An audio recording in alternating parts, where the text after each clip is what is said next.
You're listening to the Bitcoin Lawyer Podcast. Hey everyone, welcome to another episode of the Bitcoin Lawyer Podcast. Bitcoin Lawyer is your legal bridge between Bitcoin and freedom. Today I am joined by Javier Correa. Javier, welcome to the show. Hi, Adam. Happy to be here. Thank you for having me. Absolutely. So, Javier is a very well known tax attorney in the offshore world. So, Javier, why don't you give us a little bit about your background and explain how you got into this industry? All right. Well, once again, thank you for having me. So, yeah, I was born and raised in Venezuela. I have a very international background. So, from a very early age, I was surrounded by expats and grew up around people who spoke multiple languages and things of that nature. Ultimately, decided to go to law school, where I absolutely fell in love with everything that had to do with taxes, corporate structures, asset protection. I was a bit of a geek with that. And I also took a few semesters of economics, which were very fun. And that's how I was also introduced to the Austrian School of Economics and Milton Friedman, Bastiat. So I ultimately ended up being, I guess you could call me a champion for liberty. So I've championed free markets since I was a teenager. And I've really enjoyed being an attorney who has a lot of input from economics as a field of study, so to speak. So I love the crossroads between law and economics. And I've made my career basically by helping people basically that optimize taxes, use offshore structures, keep their privacy intact as much as possible, and keeping their wealth as intact as possible and beyond the reach of socialist governments, creditors, and just evil people in general. Yeah, that's something that we definitely talk about on this show. A lot of times, libertarian viewpoints come up. And so, this idea of just protecting your privacy, asserting your rights for your privacy, things like that, preservation of personal wealth, these are all just general, I think, good ideas that sometimes by the left get sort of but disregarded as being right wing. But I think asserting your rights and wanting to stand up for the rights that are legally protected is absolutely something that you should do. And as you mentioned, and as a fellow lawyer, you're required, at least from a US standpoint, I believe the term is to zealously defend your client, at least from a defense attorney standpoint. I wanted to hit on, you had mentioned being from Venezuela. Maybe you could talk about growing up in Venezuela. I know you're probably right around that age where you were how old maybe when the Chavez government came into power. If you want to talk a little bit about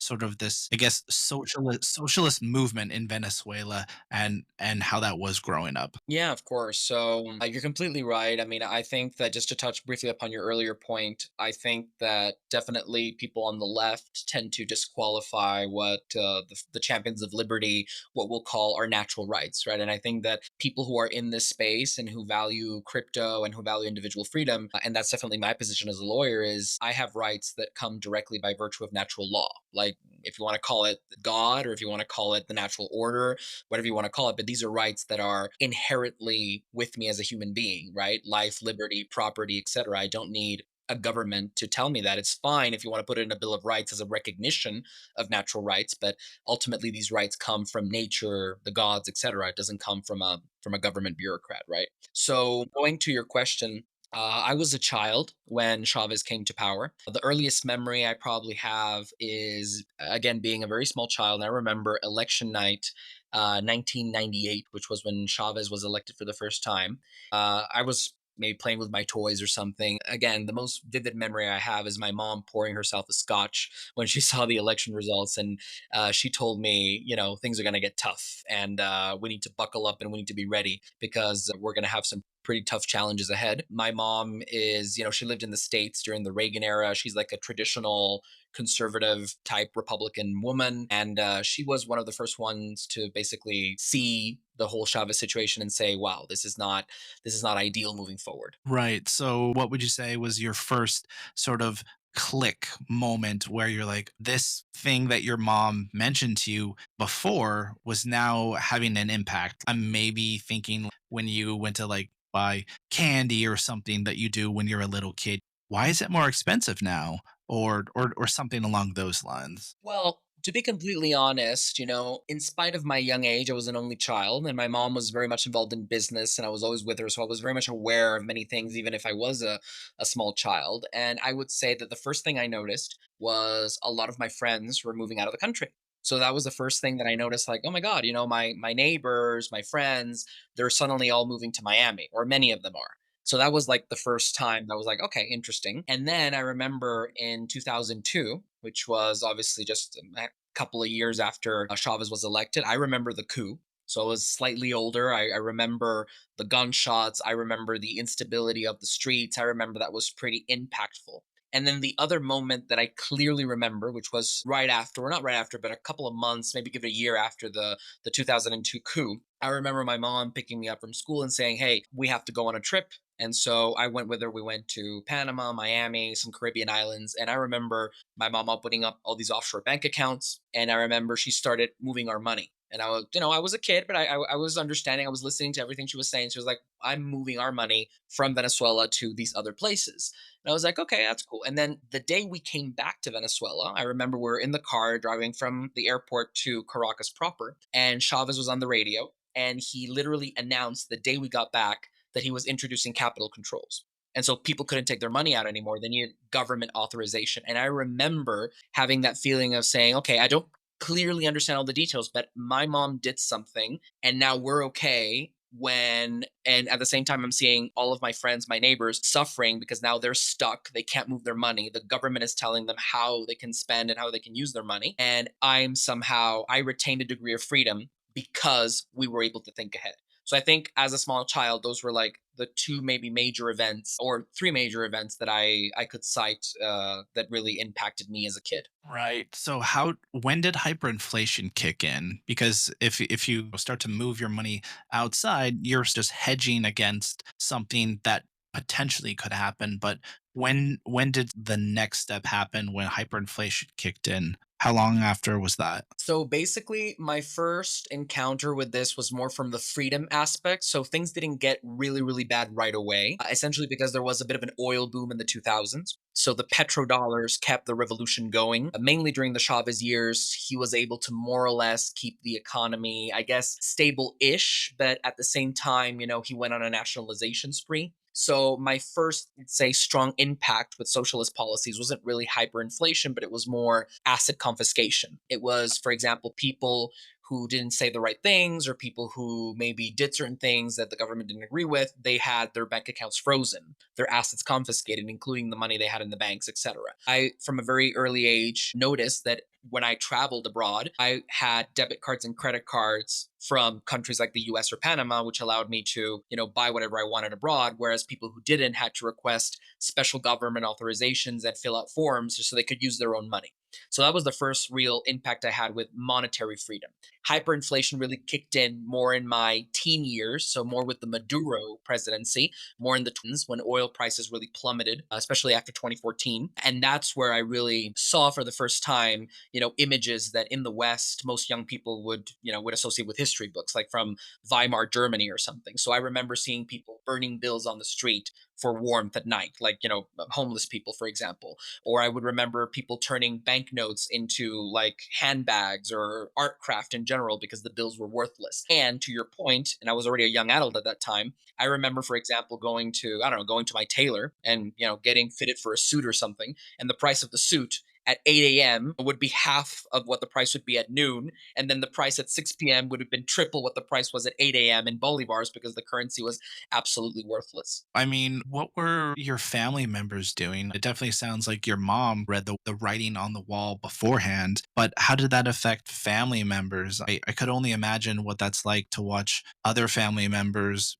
perhaps not be in such a good situation as it sound like as it was. Yeah, no, definitely it was very tough. So for example, I think the most, let's say, vivid instance that I could share, or the most vivid example I could share is, for example, my grandmother. She worked her entire life and had like a typical government pension, let's say like the equivalent of Social Security in the States. And her pension just automatically went down. At one point it was $1.90 a month. That was what she was making on her government pension. Had my mother and I not been around, and had we not found ways to earn money in US dollars and euros, and eventually when I came around to working age, in crypto, then I don't know how she would have survived in her later years. She passed away recently. Thank God, of old age, everything was great. I mean, obviously I miss her a lot, but I mean, it was natural causes. So she lived a full and happy life. But in many ways, it was thanks to our financial, I want to say, wisdom and the foresight my mother had. Some of her siblings did not have the same foresight. And unfortunately, I saw how my cousins, my aunts, my uncles, they had their wealth essentially evaporate in many cases in a matter of months. Like properties that were worth millions of dollars were now worth tens of thousands. And I remember when I first interned at law firms in Venezuela, I remember seeing and working with companies who had balance sheets in bolivars, they had assets in bolivars. And I remember seeing assets worth $20 million be worth less than $1 million a month later. So it was really, the dark years were really terrible. Everything was closing. Everything was, that was about the same time when all the shortages started. So it was really, really tough. When you say shortages, are you talking about like government rationing of food or clothing, just like things available like in retail stores? Is that what you're referring to? Yeah, so 100%. So think about how when you see in movies, for example, like, I don't know, old Cold War movies, when the characters cross over to East Germany or the Soviet Union, and you'd see let's say the characters that are from the East, they'll tell you about the bread rations or things like that. Well, in Venezuela, it was pretty much like that. So again, I was lucky enough to be on the more fortunate end, and my mother and I essentially bought food on the black market. So I can share experiences of actually buying food from people, like giving them dollars under the table, and they would give you a box full of food. And it was late at night, and they delivered it to your house or to some alley nearby because it was illegal. And people who couldn't buy their food on the black market, they would wait for days to get minimum food rations, and it was linked to your ID card. So the government would tell you how much you could buy of each product, and people were starving. I remember our housekeeper, for example, at one point told us, like, I will work for food. Like, please don't pay me. This currency is useless. I like, please pay me in tuna fish, pasta, and bags of rice. So it was really, really tough. Ultimately, we dollarized her salary. She still works with us to this day. So that was, thankfully we had the ability to do that, but many people didn't, and people would kill each other on the streets for a can of beans. Like, it was a really tough time.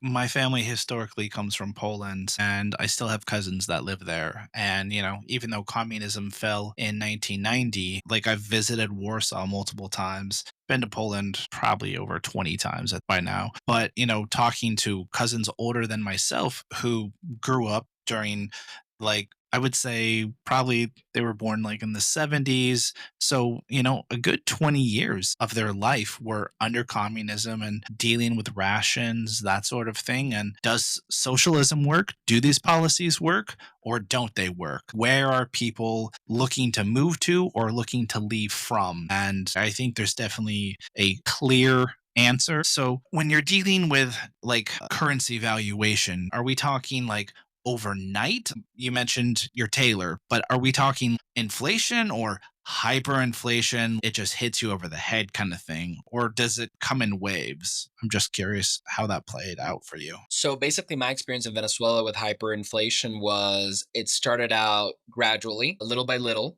People got used to paying a bit more every week. And then there, first of all, it was every month and every week and etc. And then it was at one point when it got really bad. 17 was, I think, the peak year. That was when, there was huge protests in Venezuela. I think everyone saw it in the news. People, I mean, even one of my fellow students at University Metropolitana was killed by the National Guard. I mean, those were really the toughest years. I remember even the tanks, coming into university campus. Like, those were really the dark years. And so it started off gradually, and then by the time we got to the really, really worst part of it, prices were going up almost by the hour. So basically, there we're talking about a currency that was absolutely worthless at that point. I remember there was this huge disparity between the official exchange rate, the government, essentially fixed by government decree of what the bolivar was to the dollar, and then the black market rate, which obviously most of us who weren't government bureaucrats or members of the Socialist Party were forced to use when we wanted to swap currencies.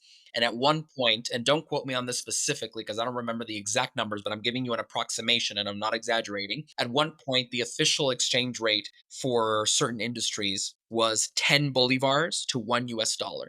the black market rate was 9 million bolivars to $1. I remember at one point, because I was always surrounded by expats, especially by European expats, and sometimes we would swap currency with them.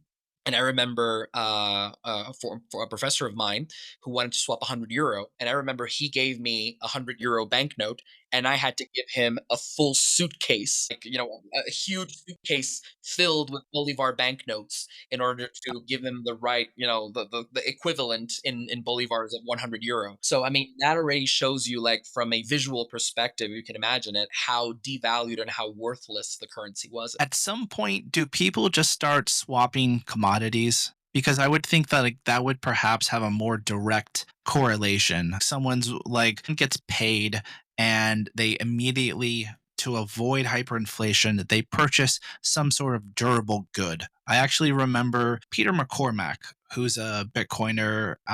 He did a documentary. You can find it on YouTube where he went to Argentina and he was basically showing how people would get paid in Argentine pesos and then go out and purchase something like floor tile, bricks, some sort of durable good and that would have a practical application and then trade things like that rather than purchase things with the local currency. Did people ever turn to that sort of thing of just purchasing a commodity and then trading and I don't know, whatever it was benchmarked against? Oh yeah, 100%, 100%. And I can tell you that it happened in albeit different ways, but it happened from the lower classes all the way up to the upper classes. So people like my housekeeper, for example, as I told you, she had no interest in getting paid in bolivars. And at one point, it was more profitable for her to get paid in food. And she would tell us that there were these little barter markets where she could trade in her kilo of pasta with the neighbor who maybe had a kilo of rice. And in these less affluent communities, they had, like,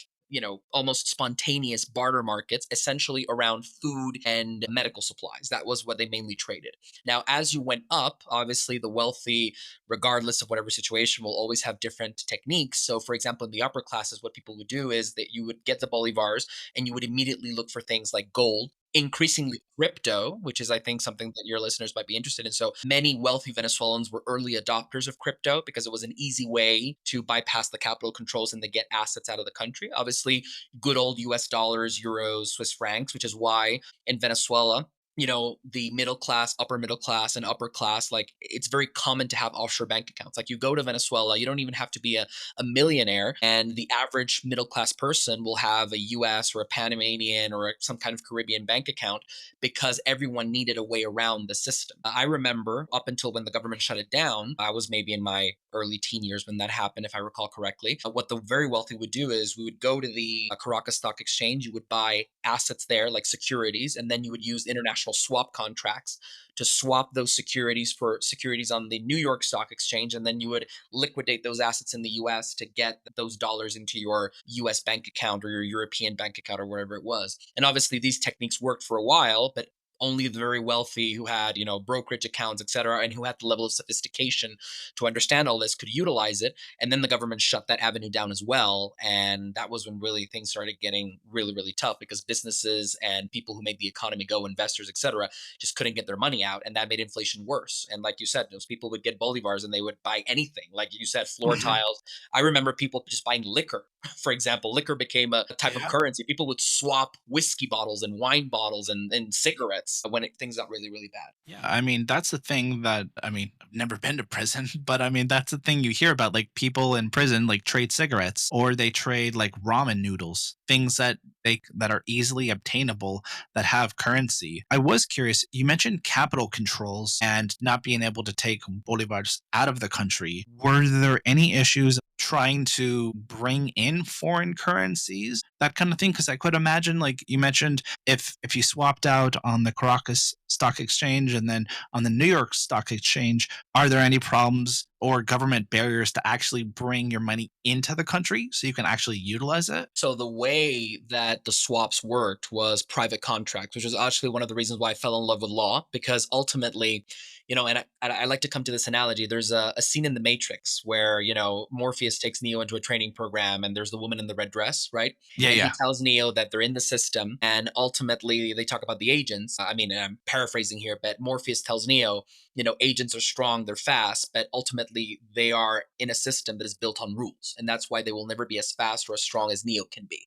And that was when I really understood the power of the law. Like, we were fighting against the government, we were fighting against the state, we were fighting against Agent Smith, basically against the Matrix. But because we are free individuals who have free will and who have the spirit of liberty in us, we always found creative ways. So the government said, you cannot freely move your capital from Venezuela to whatever XY country without authorization. So what we would do is, okay, you have assets in the US, I have assets in Venezuela. The assets are not changing location, we're just swapping ownership of the assets. So I would call my friend, let's say Sophia, and I would tell her, Sophia, do you have any bonds on the New York Stock Exchange? She would say, yeah, I've got, let's say, PDVSA bonds in New York. Well, I would tell her, okay, I have PDVSA bonds in the Caracas Exchange. So we just did a private agreement. We swapped ownership. And ultimately, that allowed us to basically move our money around without actually doing a wire transfer or actually having the money leave. And that's how we bypass the system, if that makes sense. So that was really a revealing moment for me. And it was really interesting because I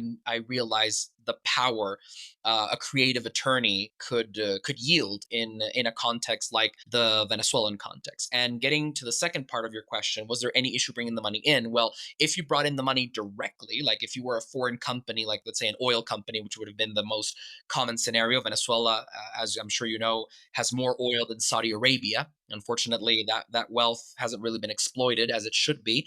But we have by far the world's largest oil reserves. And I think with a recent study done by Chevron, I think we also now have the world's largest natural gas reserves. But don't quote me on that one because that one I'm not sure. But anyway, if an oil company brought the money in directly, they would have been forced to sell it to the central bank of Venezuela at the official rate. So basically, these foreign companies would have been forced to give the government millions of dollars in exchange for worthless bolivars at the official rate, which, $1 million at the official rate would have maybe bought you a can of Coke, so it was absolutely absurd. But then these foreign companies couldn't resort to the black market because they had to adhere to the law. And so that's when, creative attorneys came in and bankers and brokerage companies and to help them move their capital around until obviously then Maduro comes in and late Chavez, early Maduro, and then they really started tightening everything up. And even those creative routes started getting even more complicated to pursue. I mean, rather than try to play by the law, why not just bribe the politicians? And then you can still play by the law, but you're just bribing the officials and still sort of operating within a legal frame, if that makes sense, right? Because if you're saying $1 million could only buy you a can of Coke, like it makes a lot more sense, at least from my point of view, to just peel off, say, 10 grand or whatever the going rate is, right? And then just bribe your way out of it. Well, but the issue is that then you would have problems on the US or the European side because you do have things like the Act, Foreign Corrupt Practices Act, and things like that in the US and the UK. So, because we're talking about international companies, like ultimately they would have run into issues in their home markets, right?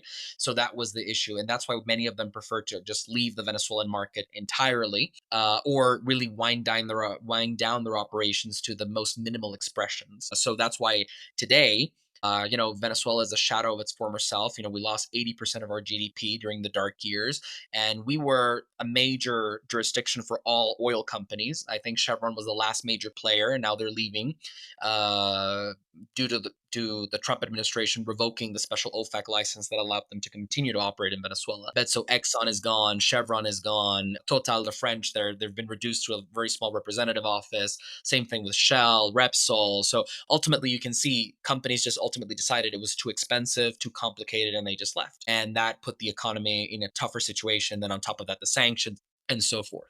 And then, of course, the nationalizations. Let's not forget that. You also had a government actively confiscating your assets. So it was just not profitable for business anymore. I could only imagine how one would react where you've invested X amount of millions of dollars in research and development, so building the offshore rigs to test and then proving the reserves. And then the government steps in and says, all right, hand it over. And you're like, wait, what? I mean, that's from a capitalist point of view, you're like, excuse me? And then they're like, yeah, it's ours now. Thanks. And basically, don't let the door hit you on the way out, kind of thing, right? Yeah. Well, for you to have an idea, Adam, I remember, again, this would have been my teen years. early teen year, late childhood, early teen. I remember Chavez walking around the street. This video is actually on YouTube for any one of your listeners who's interested in actually watching this as a historical event. Okay. I remember Chavez would walk down the streets of Caracas, obviously with his major entourage, dressed in red or in military green, a man of Sure. the Of people, course. leader of the revolution.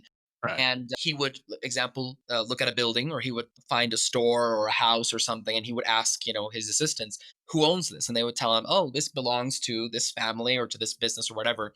And he would say, yeah, I like it. This should belong to the Venezuelan people. So he would say, just expropiate. It would say, expropriate this by order of the president. And in a matter of seconds, the people who had worked their entire lives to get their wealth, to buy their assets, were left with nothing.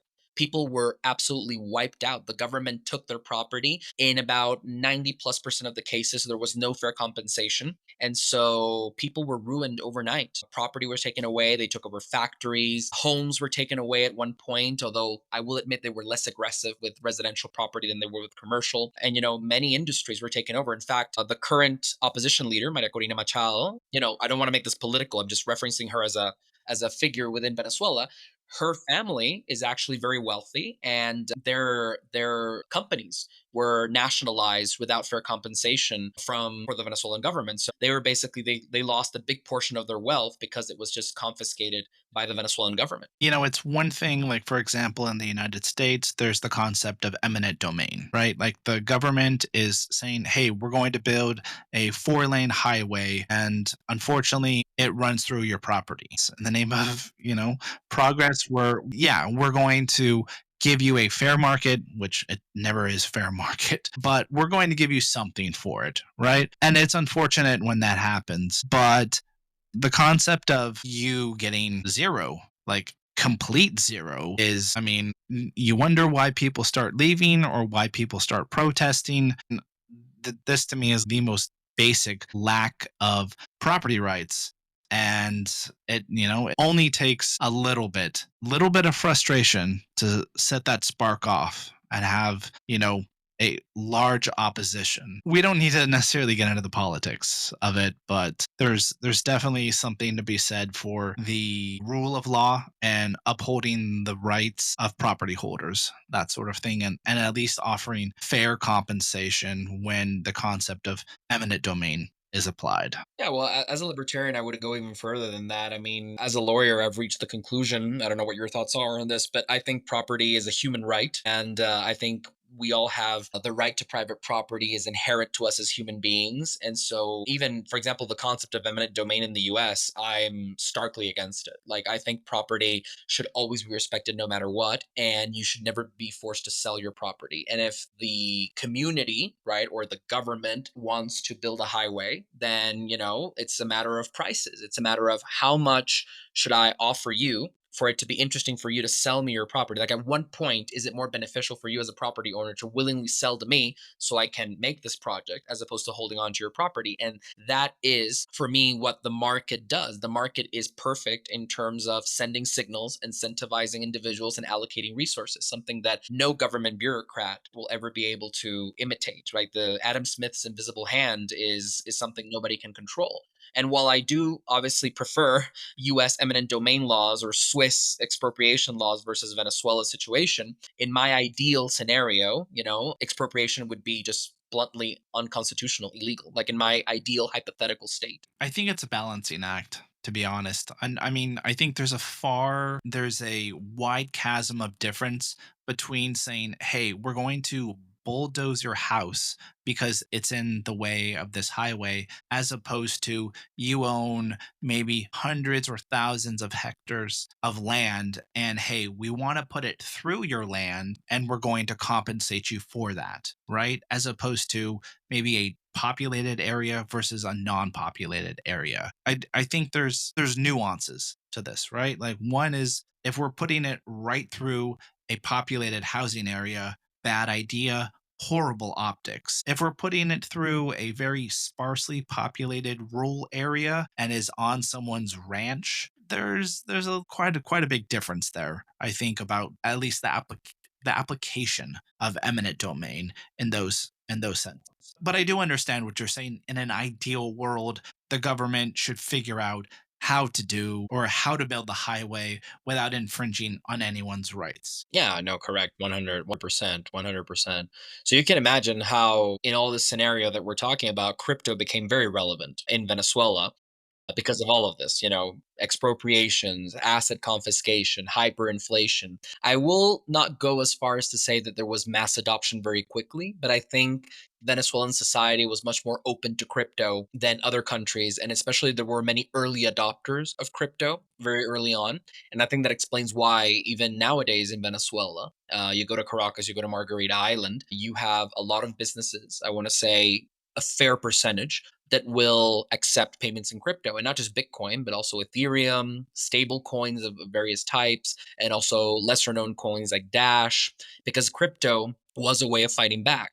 Crypto was a way of saying, hey, the government is doing this, but we're protecting our wealth by doing this, this, and that. And obviously, when the government also started taking over the banks, which is something that I know is like a fear for many Westerners. So I lived through that. I lived through many private banks, not all of them. I must be fair. There are still some private banks in Venezuela that are in hands of private investors that managed to, surf the wave. But many of Venezuela's private banks were nationalized, confiscated. There was one case where they actually did respect the law and they actually did pay fair market value, which was the Bank of Venezuela, but that was about one. And the government ultimately used their power via the banking system to freeze assets, to control what people could do with their money. And so, again, crypto became a very powerful alternative. Yeah, I can definitely see not just necessarily for the sake of technology and adopting a new technology that perhaps is more efficient than fiat, but just out of necessity and to try to fight or at least combat inflation. Maybe you could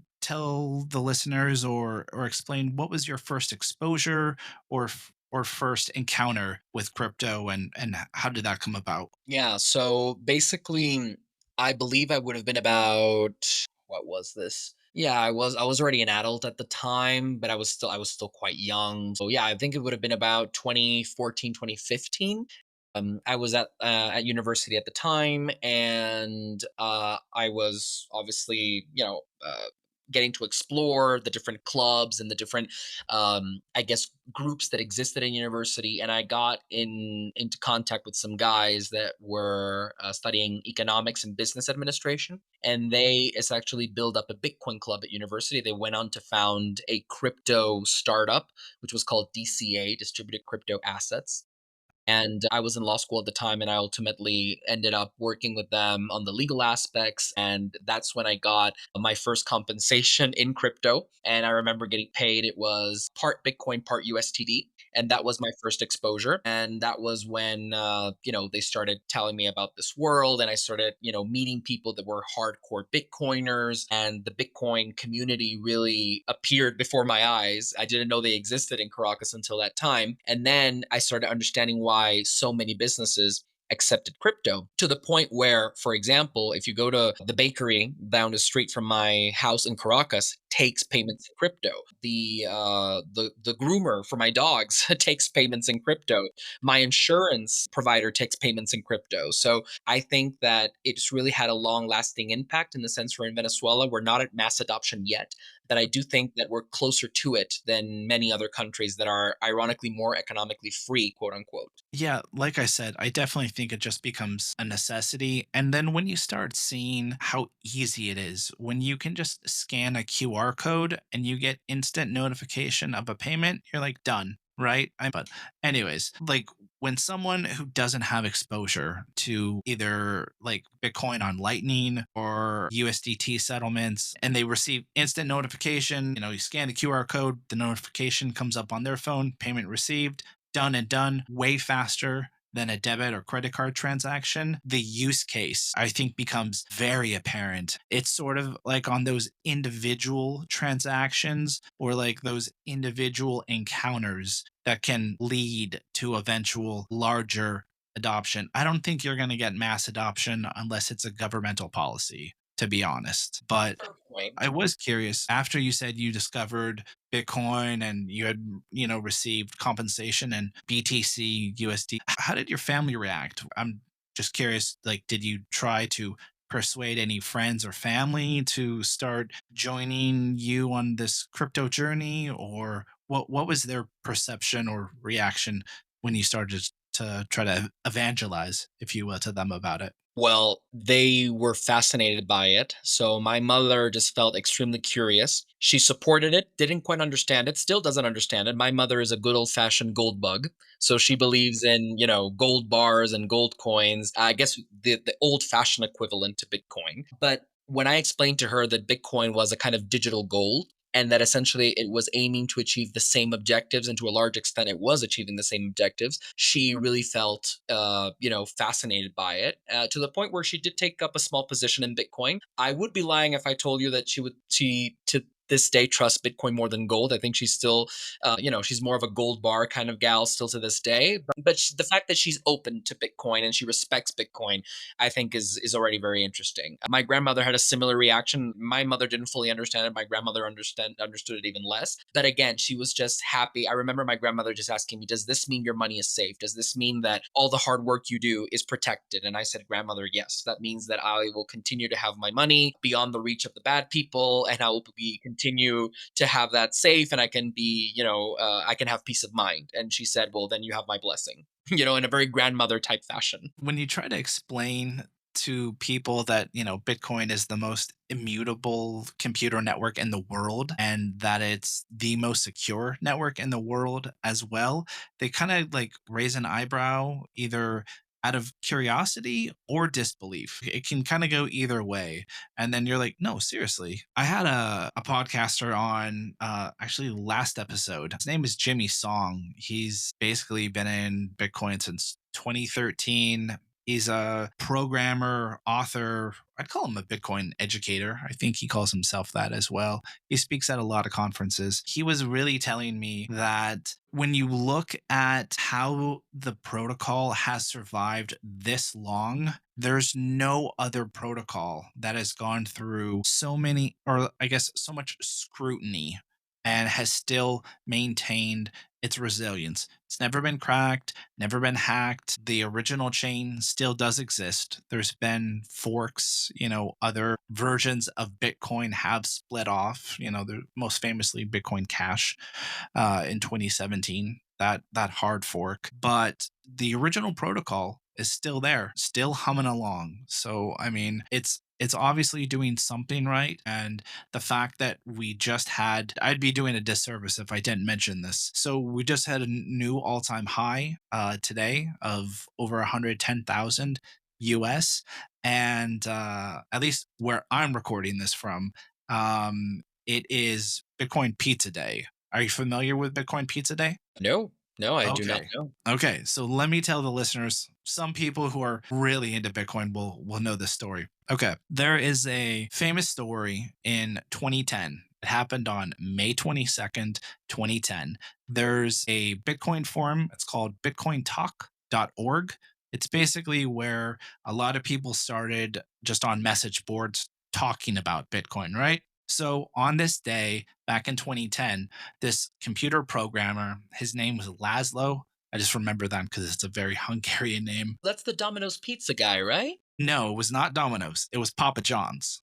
Oh my god, okay, Papa John's. But it was Yeah, something yeah, in the big pizza chains. Okay, I think I heard yeah. this story. Yeah, but go ahead, please tell it. Sure. So he basically posts on there, "Hey, I'm looking to buy some pizza to feed my kids." I think he said he had two kids, right? So he's like, "Will anyone order two large pizzas for me? I'll pay 10,000 Bitcoin." And someone did. So he transferred 10, and that this is the first recorded case. I'm sure there were others, right? But this is at least what has gone down in the Bitcoin history books as the first commercial usage of Bitcoin, and the fact that it was such a large amount. I mean, just imagine transferring 10,000 Bitcoin for two large pizzas in 2010, so 15 years ago. Even if we factor inflation in, I would guess, I mean, if off the top of my head, that like two large pizzas in the US would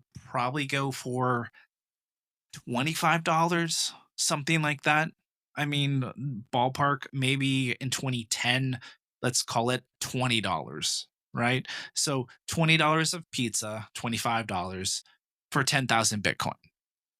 Like, I That would mean, be millions of dollars today, if not hundreds of millions. yeah, I mean, like I said, we hit a new all-time high of 110. So you're looking at you've got 10 Bitcoin, you've got 1.1 million US, right? So I'm not a math guy. I don't want to mess up how many zeros that is, but obviously it's just so Bitcoin Pizza Day every year people celebrate and there's memes out there of it. That kind of thing. You'll see it all over X. It's like a Bitcoin Nation holiday almost. I love it. Yeah, I think that the community needs a sense of identity, and I think these shared historical moments are great. It's kind of like the Bitcoin 4th of July in a way. in a way it is. Yeah, and people celebrate it. And I've actually seen this guy interviewed. And it was an interview on YouTube from a few years ago. And the thing is the guy has a sense of humor about it. He's like, if I had, kept it. Yeah, but who knew the use case, right? Like the saying, hindsight is 2020. No one knows what is going to take off, what will become valuable or fashionable when it has no use case and it gets no traction. Like all of these different moments that we have in Bitcoin, I definitely think are, sort of like these milestones. Like the first time that Bitcoin hit over 50,000, something like that. And actually, as we're recording this, I got a notification on my phone. Bitcoin has hit over 111,000. It's fantastic. I remember when Bitcoin first hit 16,000. I remember that number. I was just walking out of class, Yeah. and it was incredible. Like I couldn't believe it. And then I remember the 21,000 mark. That also really had an impact on my life. I remember that. And then obviously I've been riding the roller coaster ever since, along with I'm sure most of your listeners. The funny thing is, Adam, that you're talking about Bitcoin Pizza Day, which is obviously very interesting. And for example, in our case in Venezuela, going back to what I was talking to you before, not only can you buy pizza, bread, or whatever you want with Bitcoin, but I've also seen as a lawyer, like transactions, really important transactions take place in Bitcoin, like real estate purchases, company purchases, mergers and acquisitions, things like that have taken place in Bitcoin. I would be lying if I said that Bitcoin has overtaken the US dollar as an alternative to the Bolivar. I mean, I have to be fair. I think the dollar is still the dominant safe haven, or I guess perceived safe haven by most people in Venezuela. But the fact that you see this type of activity taking place in crypto and a lot in Bitcoin specifically shows you how, there's real case uses for this. And that's why I feel fascinated by how crypto can really shape the global economy and the financial system as we know it. Yeah, and this was something that I shared with you off air. I'm actually moving to Argentina at the beginning of 2026, but my immigration lawyer in Argentina is very pro crypto. And I told him, hey, would you be willing to give me a discount if I paid in Bitcoin or USDT? And he was like, absolutely. So I'm paying him in USDT. And, like we agreed on a price and he wanted originally in dollars and I said, "Well, what if I pay you in crypto?" He's like, "That's even better." And so my residency permit in Argentina was paid with USDT. That's fantastic. I mean, honestly, that's great. In Venezuela, you would find similar situation where many law firms or professionals in general, not just lawyers, but also people like accountants or service providers in general, would be more than happy to get crypto. And in fact, to incentivize payments in, let's say, quote unquote, hard currencies, in general, if you don't pay in bolivars, you get discounts. If it's Zelle, because many people you have US bank accounts. So if it's Zelle or if it's using Panamanian banks or euros or dollars, even in certain parts of southern Venezuela, people even pay in gold. Like they've minted their own, like I would say mini gold coins or like little grams of pebbles of gold, and people transact in gold. So it's a really an interesting and fascinating case from an economics perspective because you have a multi-currency economy that is in play. So you've got multiple cryptocurrencies, multiple fiat currencies, you've got gold and silver still in play, and all these currencies compete. So it's really cool. You go to the supermarket, for example, and you can basically, buy your groceries, and they'll give you the price in bolivars, in dollars, in euros, and many grocery stores will also give it to you in crypto. Is there one crypto that's, I guess, dominating in Venezuela, like more than others? I would say that stable coins, so I would say US USTD and USTC, definitely those are the big ones just because a lot of the businesses that take crypto will maybe they don't feel comfortable enough using Bitcoin yet. And so they, let's say the board of directors of the different companies will say, well, if this is a dollar equivalent, we know what this is worth.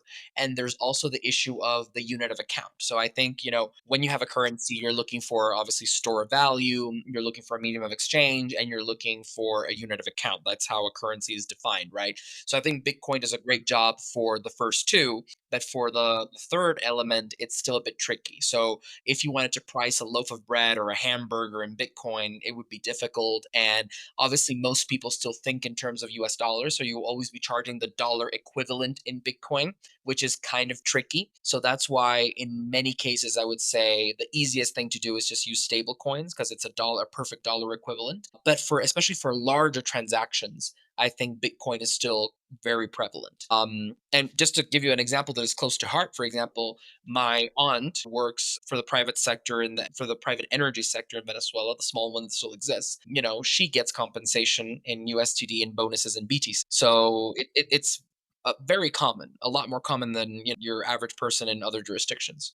One issue that I have, at least with Bitcoin, is the settlement time, right? And if you're trying to use it for everyday purchases, the settlement time just doesn't work. It like on scale. Like if you try to do an on-chain transaction these days, I just did a payment yesterday, for example, right? And normally a block takes about 10 minutes to be mined. But depending on the network fees that you're paying, it might take 2 blocks, 3 blocks. So you're looking at sometimes 10, 20, 30 minutes. And when it gets congested, it sometimes can even take longer to settle, unless you're using like Lightning, which is something that I know Lightning's been around for a while and I really should have gotten on this bandwagon earlier, but I never had really experienced the use case for it. And just recently, I started using Lightning, and it's instantaneous settlements, and it's a layer two for Bitcoin, and blown away. Like I don't know why I've known about Lightning probably since 2019. At least I had heard about it, but I had never actually used it. And it's phenomenal for anyone who's kind of on the fence.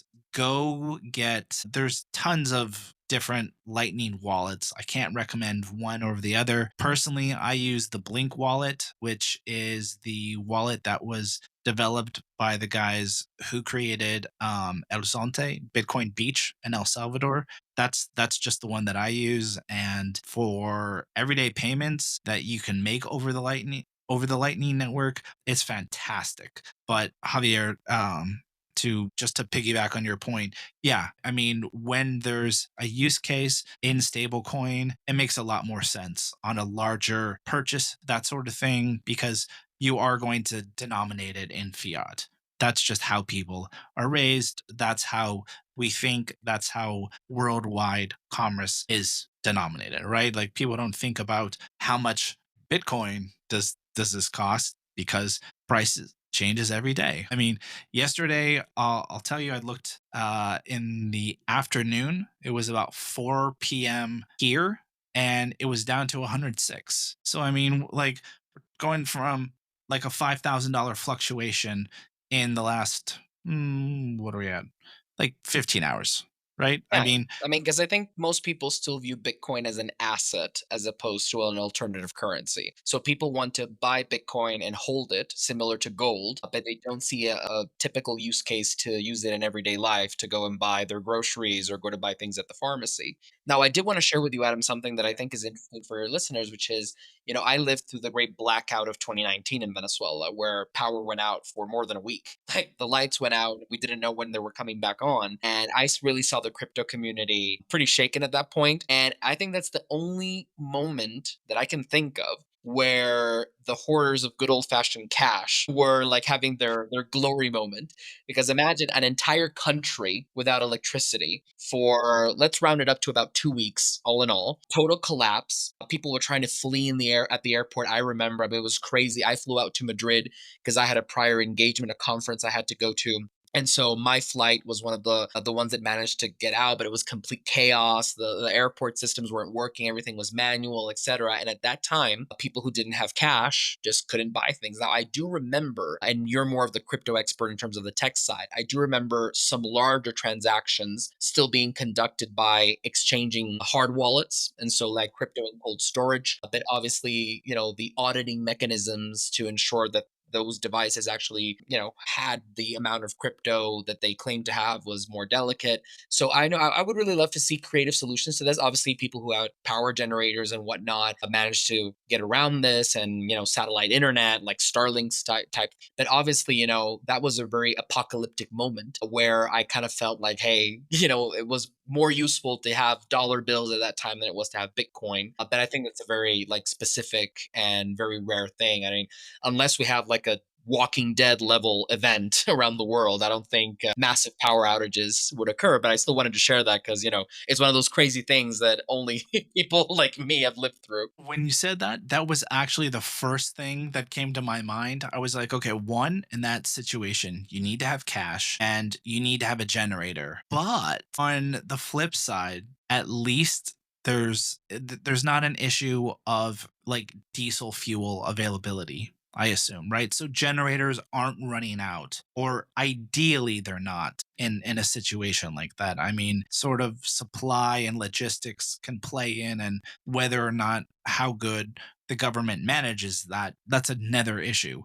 But at least if this is any sort of, upside to that, given the horrible situation, at least there's enough fuel to hopefully go around to power the generators until the lights come back on. I don't know if to that was to the to wrap issue or to not. wrap up the apocalyptic scenario, no. So this was during the dark years. So every essential good was essentially unavailable. So this was the time when really goods were extremely like they were extremely scarce. It was very difficult to find. And so to answer your question bluntly, so diesel fuel was very hard to come by. You had to find it on the black market, etc. So ultimately the ones who did manage to surf the wave were those who had alternative power sources. So solar panels became a big thing, and I guess alternatives like that. And then we had the great fuel shortages of 2020. So I lived through that as well. And obviously I was an adult at the time, fully conscious. And I remember standing in line for fuel for 3 days, like three incredibly long days. And ultimately, because even on the black market, it was hard to find. So I did that once, and then luckily I did manage to get a black market contact, and I didn't have to do that again. But imagine being in your car for about 3 days, and then just having a family member come in, like walking to your car, and they're like, "I'll stay in the car for 5 hours." You go, you sleep, and things like that. So no, it was extremely tough, and this was also during the pandemic. So you can imagine how tough everything was. Like I really feel like I've lived through a mini apocalypse. I've been to hell and back. So that's why, at this point, my friend, I consider myself a full on quasi libertarian prepper, like solar power, weapons, ammunition, Bitcoin, gold, cash. I'm not relying on any government infrastructure whatsoever. Got it. No, I mean, look, what's the saying? Tough times make tough men, soft times make soft men, right? Yeah, So something I like mean, tough times create strong men, strong yeah, men yeah. create good times, and then good times create weak men. Oh, okay. All right. Yeah, something to that effect. But I mean, if you don't have a necessity to get creative, innovate, in at least coming from the US, I've lived outside the US for almost 2 years now, and I currently live in the Philippines. And there is such a disparity between living in like a city and then when you go to the province. It is corrugated roofs, tin shacks, cement block homes that people have put together, no indoor plumbing, dirt floors. And then you come to the city and high speed internet, a Starbucks every corner. And it just seems like any other place in the developed world, right? Like there's such a stark contrast, at least here. But to your point, it's when you don't have those things or when those comforts get cut off, you have to get creative. So just hedging your bets, having a little bit of gold, having a little bit of Bitcoin, having an offshore account, or at least access to maybe, foreign currency, something like that, that you can swap out of if you start to have issues with your home country or whatever currency that you earn in, because I think it's way more common than people realize. When you live in a country, you don't necessarily get paid in that country's currency. Yeah, no, definitely, 100%. And I would add to that that, like, in general, you start to distrust government institutions to the point where you start looking for private alternatives everywhere. So obviously, we're focusing mainly on currency. But for example, one of the things that I really loved about growing up in Venezuela is that we understood in law school from, I think, the first semester that we couldn't really rely on the court system. So, for example, I became highly aware of things like arbitration, mediation, professional negotiation. And so private dispute resolution became a huge thing. Growing up, I was always aware that if I called 911 or like the Venezuelan equivalent of 911, no one would answer. Or if they would, corruption would be so terrible that I couldn't rely on police or military for my protection.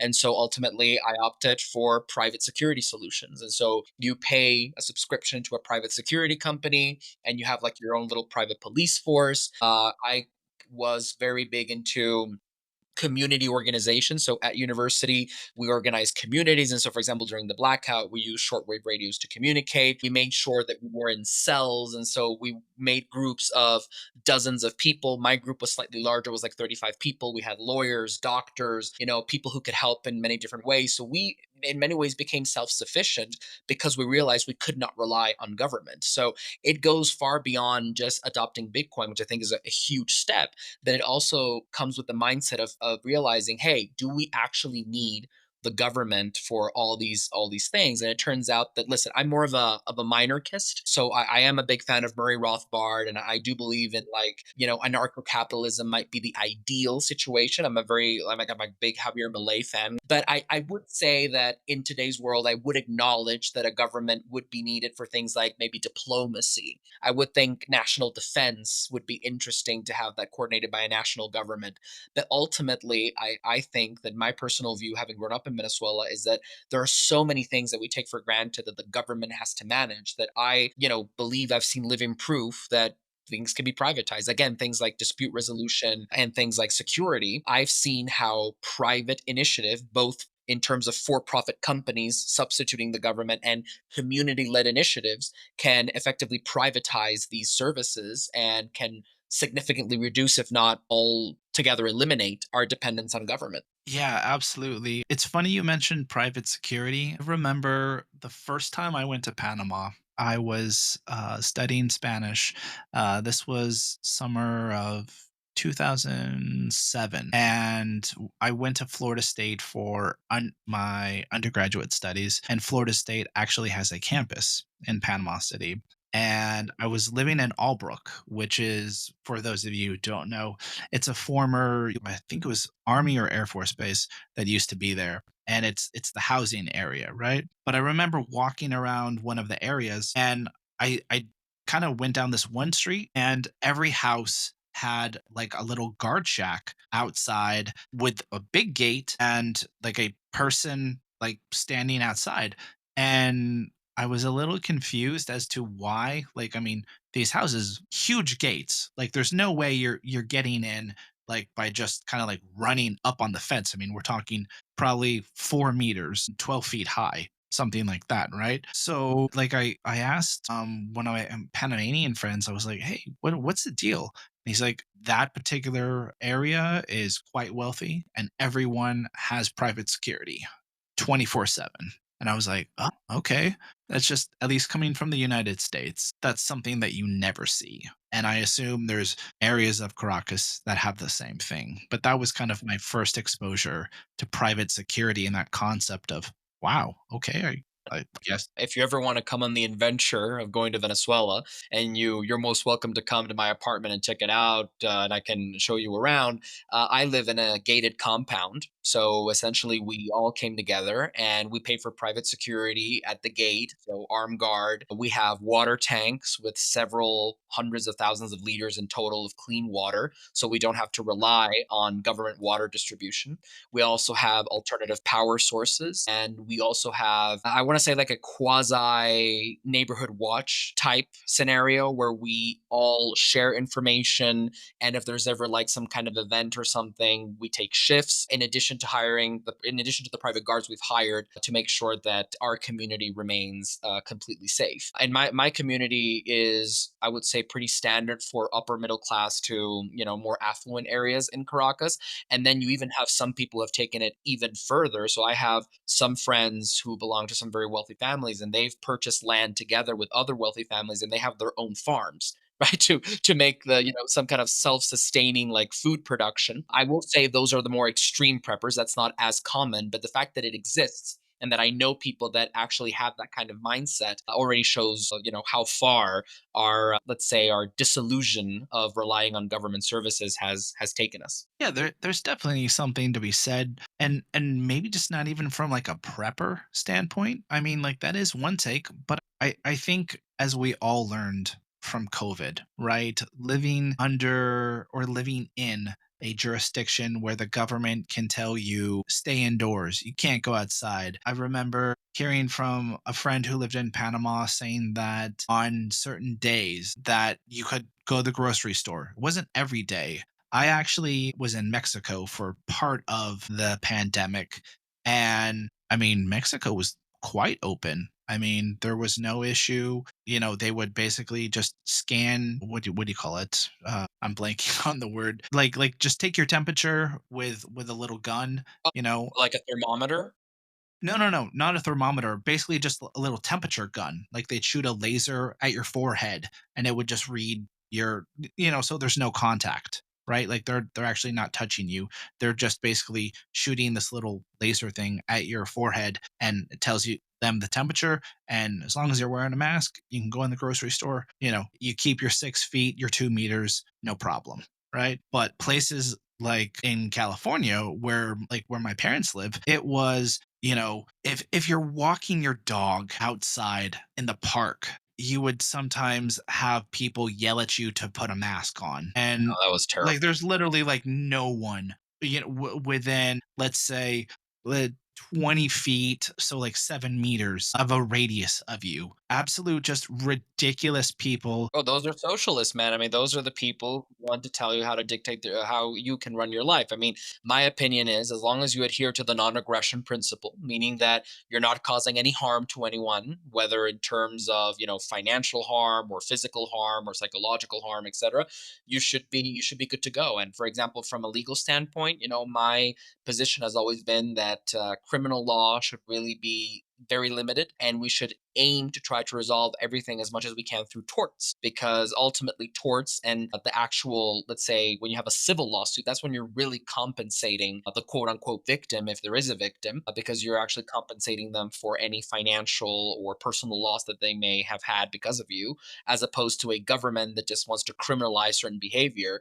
I think that criminal law at heart, when it was really a reflection of something more akin to the Ten Commandments, that was okay. And I do think some criminal law does have to exist, but I think at this point we've over criminalized our legal system, and there are so many things that should just be handled exclusively from a civil standpoint. And unfortunately, we just over criminalized. And I just wanted to mention one point now that you're mentioning government in California is that imagine that during the pandemic, Venezuela had two governments, because in 2019, obviously, Juan Guaido, which is a character that some people might remember, he was sworn in as interim president of Venezuela. And so we had two national assemblies, we had two presidents, two Supreme Courts, and nobody knew what was going on. And, a part of the military was taking orders from Juan Guaido, a part of the military was taking orders from Maduro. I think ultimately most ended up being loyalists and ended up backing Maduro. But I mean, you can imagine how, in an already delicate situation that we were, like those were the dark years. And then on top of that, we have two parallel governments, almost like a Game of Thrones style scenario where it's like, oh, what house are you backing? Are you a Stark or a Lannister or a Targaryen?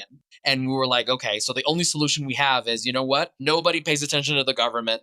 let's just as a community decide what the rules are that apply for us in our own communities. And so the way I lived COVID ultimately was, sure, there were government regulations, but ultimately it was the community regulations that actually took precedence. So, for example, my community, which had, still had some young people in it, open minded people, very like more right wing, liberty oriented people. Everyone said, like, okay, we had a meeting of, like an HOA meeting, sort of the equivalent. And we said, okay, everyone just, respect certain major parameters. But globally speaking, if you want to stay home and not leave, that's your choice. If you want to walk your dog around and you're respectful of somebody who maybe wants to keep their distance, that's also fine.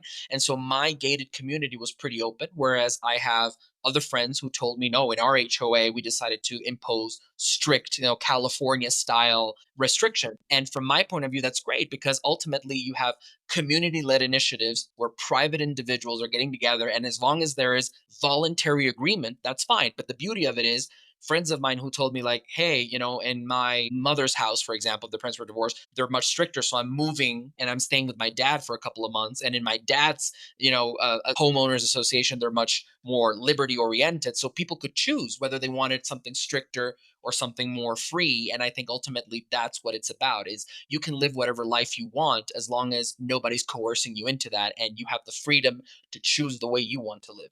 Yeah, that actually just made me think. Oh, I was living in New York City for the first year of COVID. I had moved there just at the very tail end of 2017.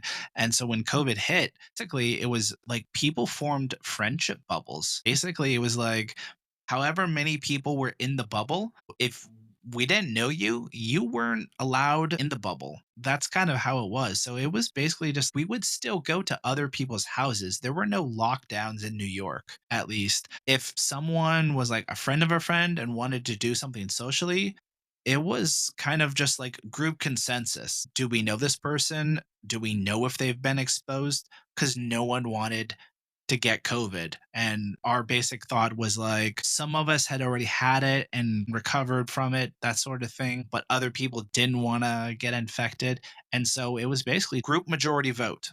I don't know. I think there were seven, eight of us. And we just had like our own little clique. We would rotate between different people's apartments to like have dinner or do things to go out socially, that kind of thing. But it was like a little just like friendship bubble. Like that was at least how I got through the first year of COVID.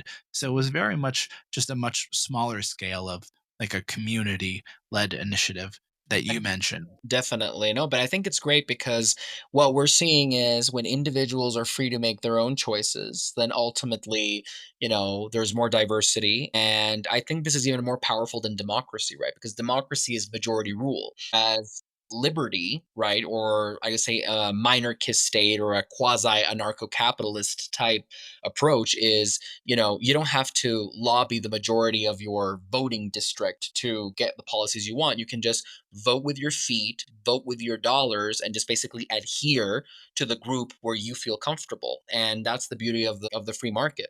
And it's actually there's this idea that has been floating around of creating virtual cantons or virtual states where you could technically just adhere to a kind of like virtual jurisdiction. And so it would eliminate the territorial monopoly of certain types of governance. So you could essentially, just like you can move from New York to Florida or from California to Texas, you'd be able to just like basically unsubscribe from California, like digital state, and then subscribe to Texas. And that would massively increase like, the digital liberty of individuals moving forward. And I think that's such an interesting approach. And it's kind of like the governance equivalent of, having a Bitcoin style thing, because Bitcoin is decentralized money and this would be decentralized governance.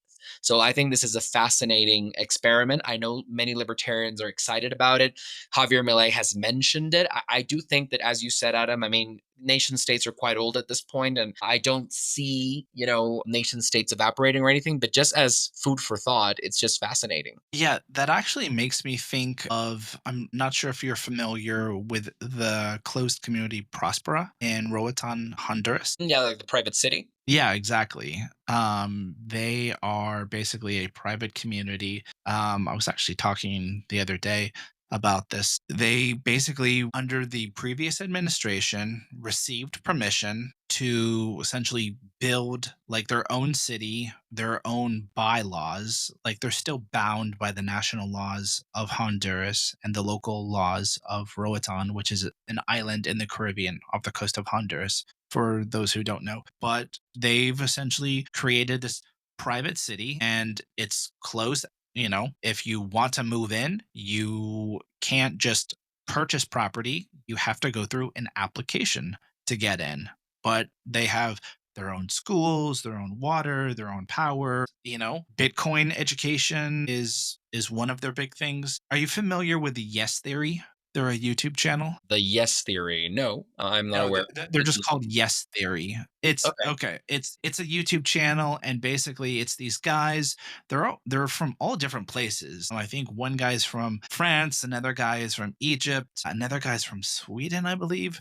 But they all met in the U.S. and they've all since moved out of the U.S. Ironically, and it's a travel slash adventure slash kind of grab life by the reins and just live your life kind of channel is the best way I can describe it. And they had a recent video about Prospera and just kind of looking at it and this idea of sort of a closed community or private community rather than having the government intervene and provide all the services. I think it's a really interesting concept. I think it works in some circumstances, but when you start having like a large population, it doesn't really work on scale. That's my take on it. Yeah, well, that's why, even Milton Friedman said it. If you have to have the minimal form of government, then you have to make it as local as possible, right? The smaller government is, the more efficient it is, right? So the smallest expression of government, like a well run HOA, is going to be better, is going to understand the needs of the community better than, the municipality. And the municipality is going to do a better job than the state or the province. And then the state or the province is going to do better than the national government, which is why we consistently see better results on average in federal countries or countries that have federal systems like the US, Canada, Switzerland than we do in countries like France, for example, that are heavily centralized. And just for the laugh of it, if I'm not mistaken, correct me if I'm wrong, but I think one of the founders of Prospera is actually Venezuelan. I don't remember right now. We have to check. But his name was Eric something. If I'm mistaken, and he is actually from Venezuela. So you can see that the libertarian ideals are very much. To be honest, I'm not really sure where the founders are from. The people who they were interviewing um had a little bit of an accent. Like the interview was in English, but I couldn't really place specifically where they were from. I think it's definitely an international community made up of just like-minded individuals. Anyways, I wanted to just kind of pivot the conversation if we could and talk a little bit about how you got into this offshore business and how you decided to focus on tax law and your career progression from there until now.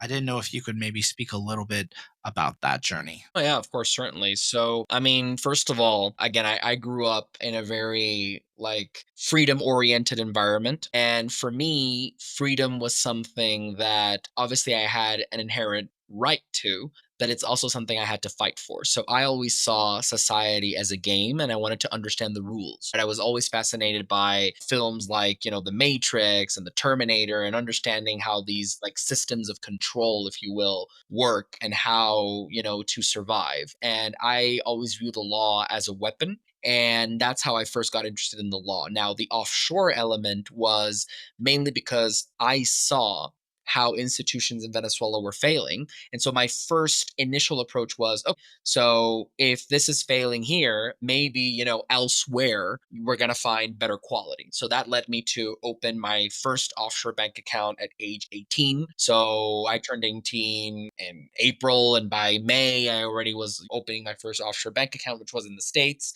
Then shortly after that, I wasn't even 21, I believe. I opened my first offshore company because I just compared. So this libertarian idea of you are free to choose. I remember growing up watching Milton Friedman's Free to Choose series, his entire segment, and I remember, wow, this is awesome. This is what I'm talking about. Milton Friedman says, listen, if this is, if you're having a hard time in California, just go to Texas. If you're having a hard time in Venezuela, just go to Switzerland. And, I really felt fascinated by the ability to choose. I think that is the one thing that has really been a driver for me. And I always said, well, the one thing the Venezuelan government cannot take away is my right to choose. So I said, okay, you're going to make it difficult for me here. Forming a Venezuelan corporation is going to take months and months and months and bribes and difficulty. I'm going to form a Florida LLC, or I'm going to form Panama Corp, and I'm going to work around that. Your banks won't let me move my money around. Tough luck. I'm going to go bank in Miami. And when I started getting into that and I saw that I started getting results, I said, you know what? The freedom, the economic freedom I want to achieve is not found in one particular place, which I think it is still a mistake that still many of my fellow citizens in Venezuela make when they think, oh, I'll go to Miami and that'll fix everything. No, I think, for example, the US is great for a lot of business freedoms. The US, if you're a non resident alien, can be great because it can be a tax neutral jurisdiction. So there are certain aspects of the US that increase my economic freedom.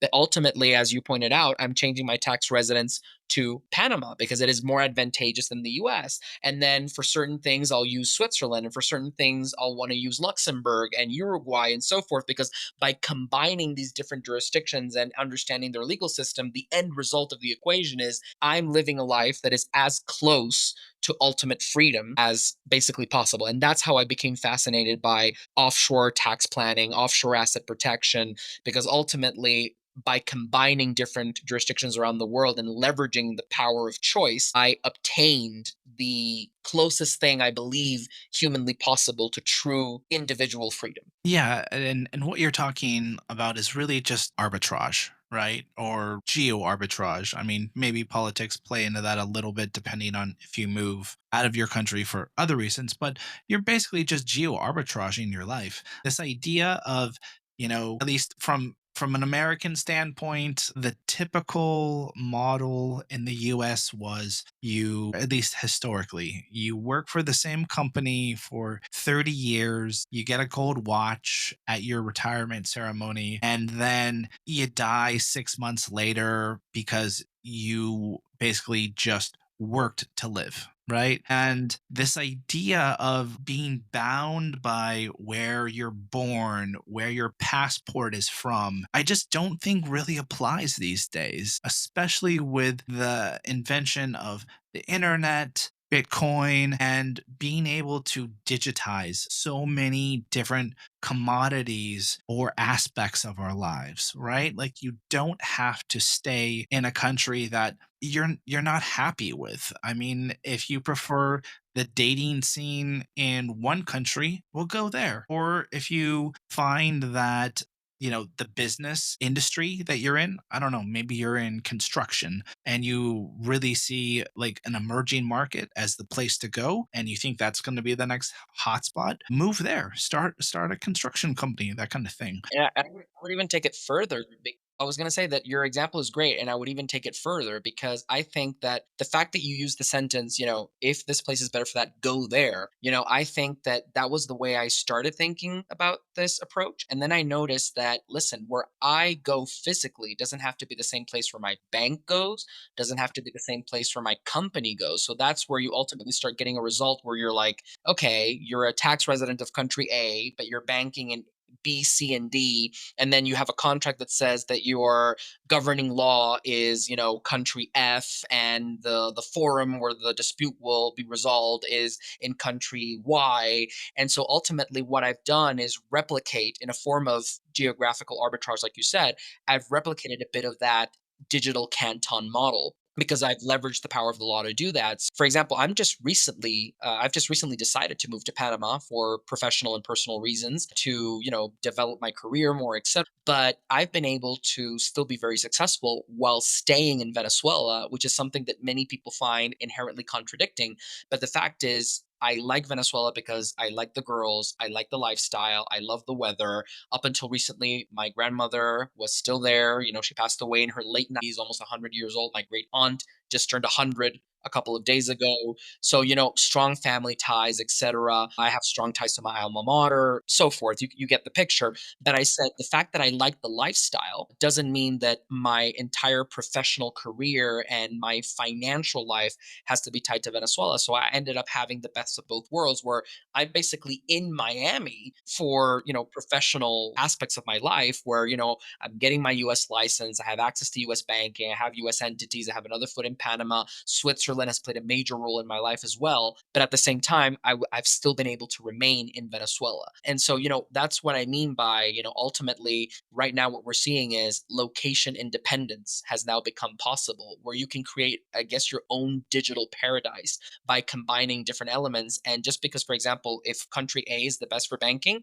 it doesn't mean you necessarily have to live there to access that. If you know the law, you know the rules, you know how to get around, you can get banking in country A while still living in country B, and you can get the best of both worlds. Absolutely. Like I said, I live in the Philippines right now, and I will tell you the banks here are horrific. I do not keep any of my money in Philippine pesos, and the money that I do, I use wise. Like I'm able to set money aside, put it in pesos, have a peso account, and but it's not in the Philippines. And, luckily the Philippines, it's a territorial tax system. We can get into taxes if you'd like, because I know that is really your strong point. But this idea, as you mentioned, you don't have to live where you were born just by chance. Everyone has so much greater mobility, and technology has enabled that to the umpteenth degree. No, 100%. You're completely right.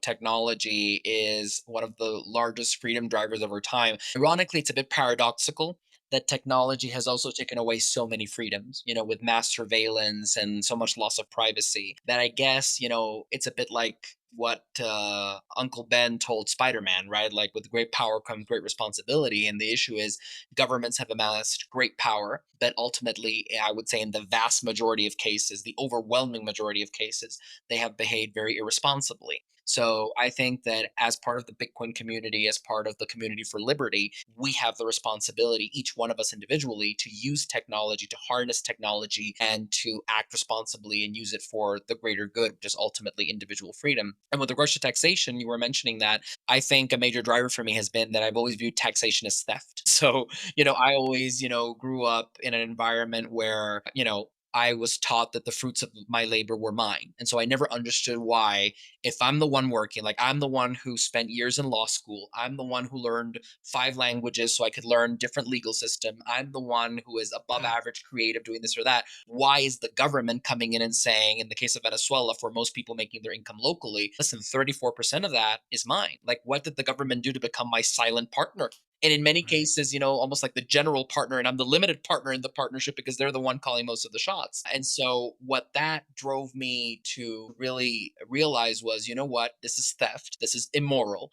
And listen, I'm personally a very religious person, like I'm a practicing Catholic. I believe in charity, but the key thing in charity is it's voluntary. Like, I love giving to the local hospital or helping the community. That's because I believe it's the right thing to do. And I'm using my resources voluntarily to help my fellow man. I don't believe in government confiscation of my resources that could potentially fund programs that I don't agree with. Maybe certain things that may be, delicate. I know abortion comes to mind. It's very controversial. I don't want to talk about that topic necessarily, but an example of, a practicing religious person that might see their tax money go to fund abortions, for example, or things like that. So I believe that freedom must always be upheld. Like I said, I grew up with the mindset of taxation being theft, and I swore to myself that I was going to do everything in my power to understand the tax code so I would pay zero tax, ideally. And then it became such a passion that I said, you know what? I'm going to make it my life's goal to help clients all over the world not pay taxes or pay as little as legally possible. Yeah,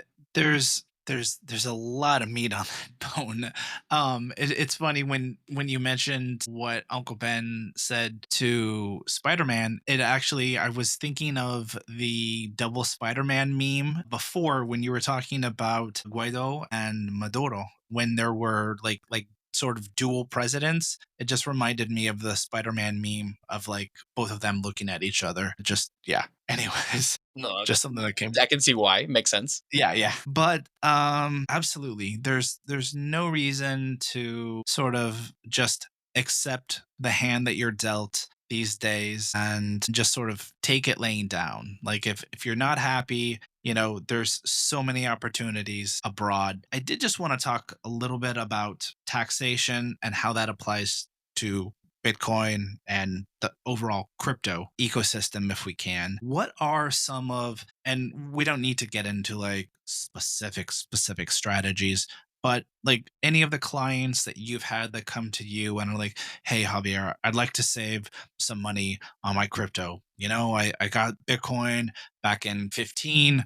It's 10 years later and I'm a millionaire a few times over because I mean, even 2 years ago, Bitcoin was down to 32,000. If when I tell people, I'm like, go look at a price chart and go look at what Bitcoin was in 2023. It was down in the dumps.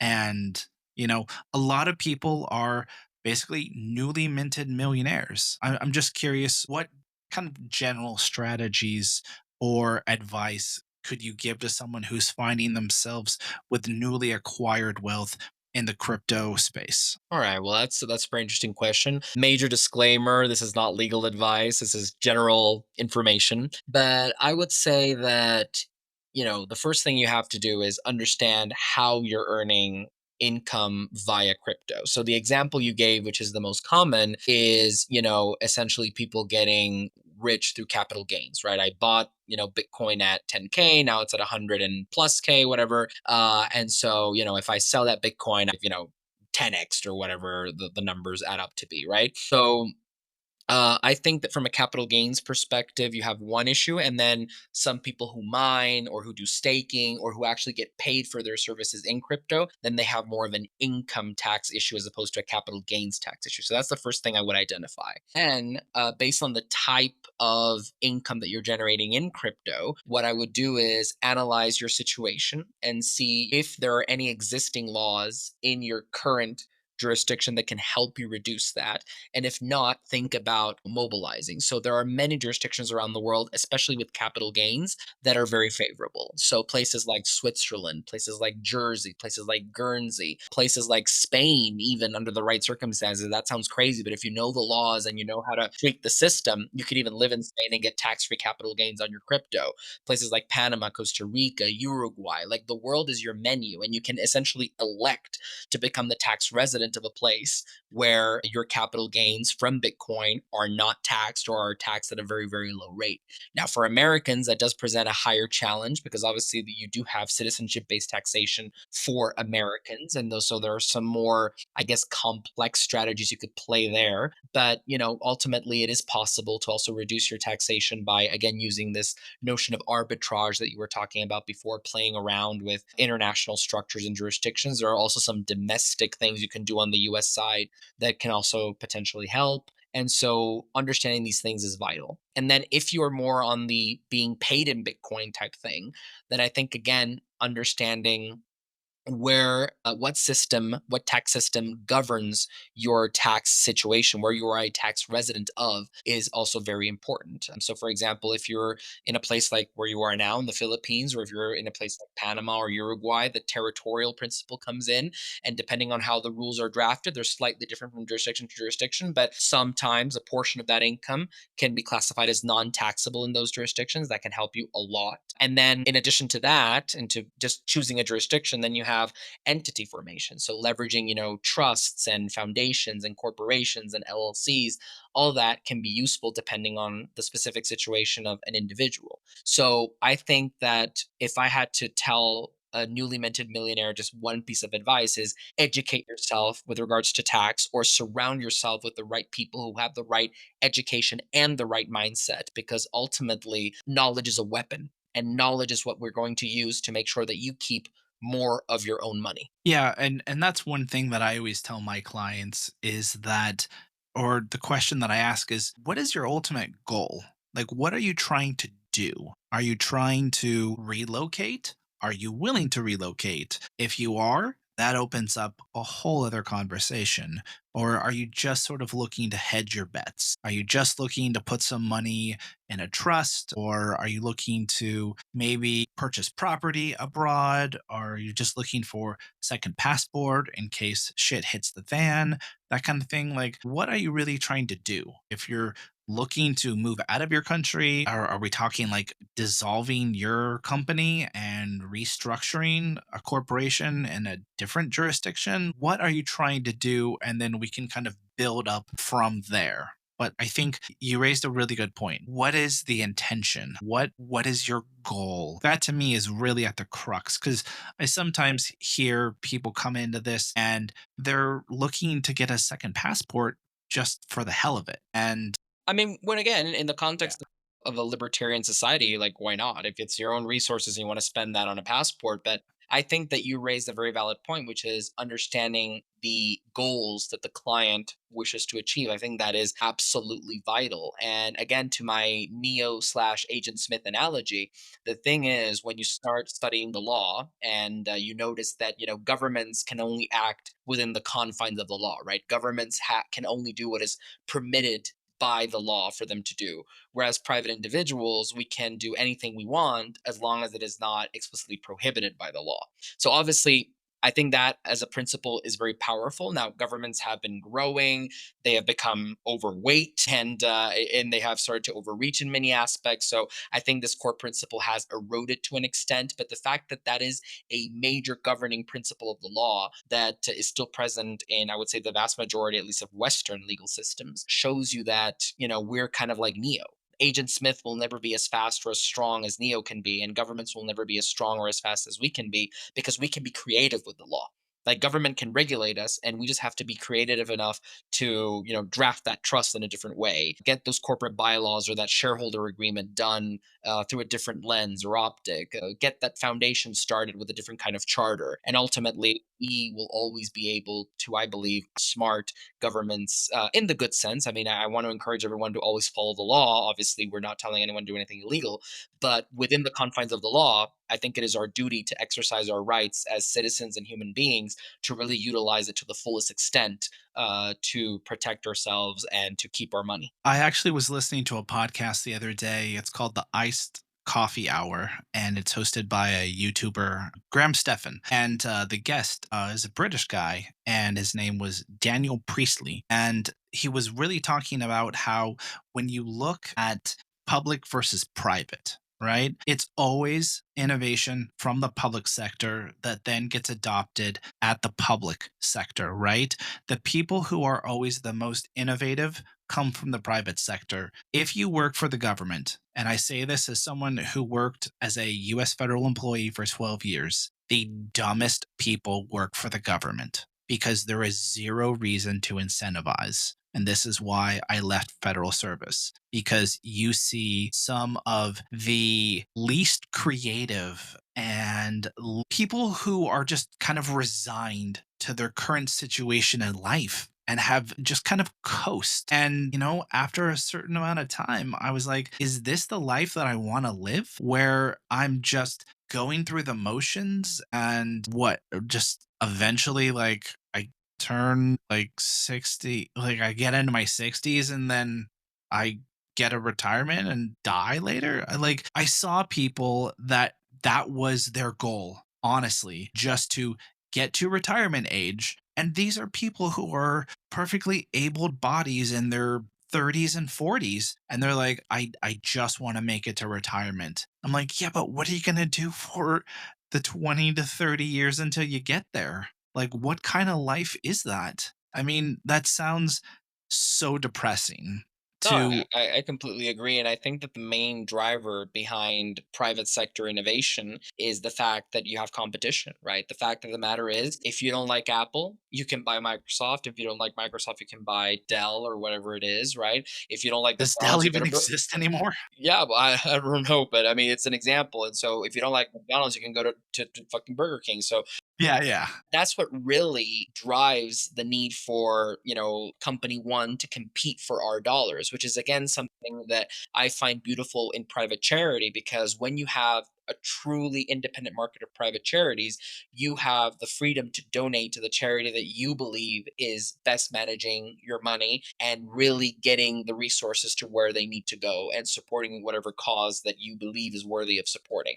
The issue with the government is, in many cases, they don't have to compete, which, to my earlier point, is why, in many cases, federal governments tend to yield better results than central governments because at least you go to Switzerland or you go to the US and, to an extent, I'm not saying it's ideal, but to an extent, Florida competes with New York, Texas competes with California, Canton Geneva competes with Canton Zurich, and you do have a level of competition. And you see this among states where states really try to be competitive. You really see places like Texas and Florida want to drive in business, they want to attract entrepreneurs.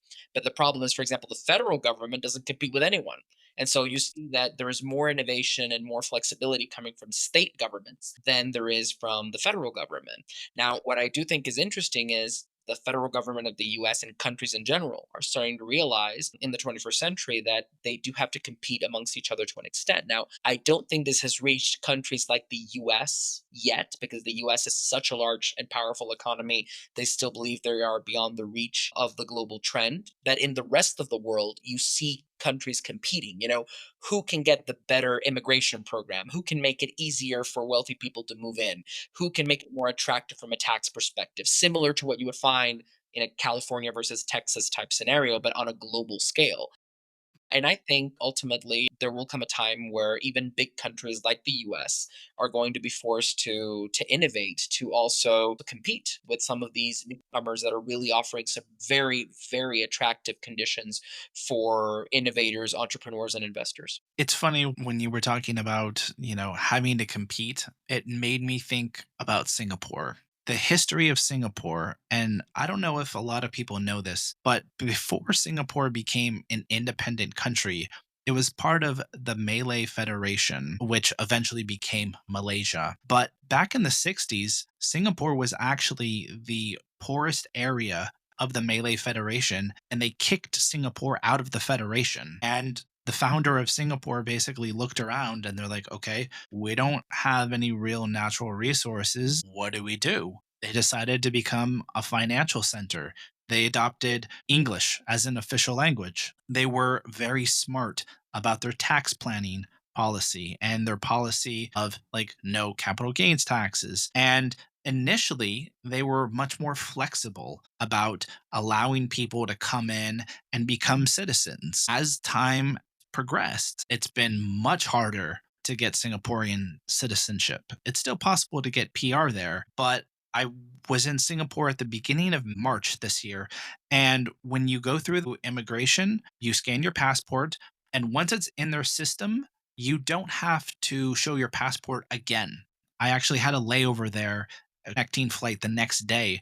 And when I came back to the airport, they just scan your face, you walk right through. Now, whether or not you agree with the surveillance, I can tell you it's less than 15 seconds of you walk up to the little turn gate, you stand, you put your feet on the symbols, you look at the camera, and you walk right through, provided that you're still to go, that there's no issues. They have made the immigration process of at least transiting through the airport so much easier, so much faster, so much more efficient. And when a small nation state like that innovates, it creates much less burden and it's a pleasurable experience to go to the airport there versus, I mean, the US has by far the worst airports ever. You haven't been to Venezuelan airports yet, my friend. Okay. I'll tell you, I'll still choose the TSA over what you get in Venezuela. Okay. Okay. I will say I have not been to Venezuela, and that's fair enough. But, it's Singapore.